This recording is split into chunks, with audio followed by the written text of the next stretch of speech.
Chapter 9. Shut 'em down. This was my third time on the juvenile block in less than 8 months. Soon as I walked onto the tier with my bedroll, I heard my name being called from a few different cells. Twin. Hey, Twin. Hey, y'all, Twin back. Twin, what's up, Joe? There were a few new and old faces there. Chester was still there. His cell was still spotless.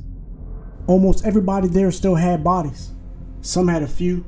Only one kid didn't have any bodies. He had 8 counts of armed robbery. His name was Cleveland, but because he always carried a 4.4 Magnum just like Clint Eastwood, his nickname became Cleewood. Even though I hated jail, I hated society also. I hated life as it is, so being back didn't bother me at all. Only thing I was bothered by was my naivety and confusion that caused me to take a plea. But the everyday drama in the cell block was enough to shift my focus. In the daytime while we were out of the cells, we acted like adults. We kept a close eye on each other because we had no trust for each other. Some of the kids were minions to older drug lords and killers. And when some of those older bosses went to war with each other, the kids in the jail had to participate. They could be best friends with another kid today, then tomorrow he may have to kill him because he was a minion to a rival. We had to stay abreast to the word on the streets to avoid being caught in a blind. My twin brother was free. If he ended up in a war, I had to immediately know who the war was with because I was automatically a part of that battle.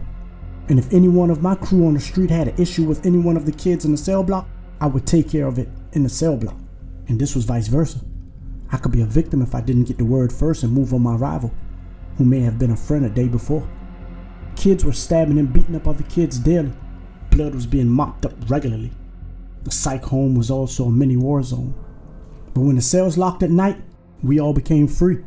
The safety of the bars allowed us to be kids again, staying up all night singing, rapping, and cracking jokes. Sometimes we would save up rolls upon rolls of toilet paper just to have wet toilet paper fights through the bars. The cell block used to be littered with toilet paper balls stuck to the walls. Or we might all clog up our toilets and then flush at the same time so they could flood the whole cell block just to get on the officers' nerves. Watching them try to navigate past a turd of shit floating down the tier was hilarious. For a lot of the kids in the cell block, this was the only time you saw them smile. They never even smiled in society.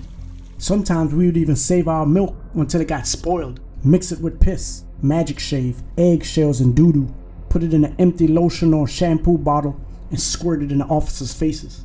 Shut 'em down, Someone would yell as the officers came down the tier, splash right in their faces.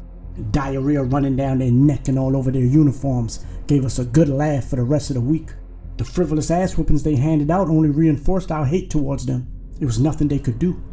We couldn't be moved into another cell block because we were juveniles in an adult jail, and this was the only juvenile block there. The only repercussion was to lock us in our cells all day. Once the cells opened again in the morning, we all had knives on our waist and watched each other's every move.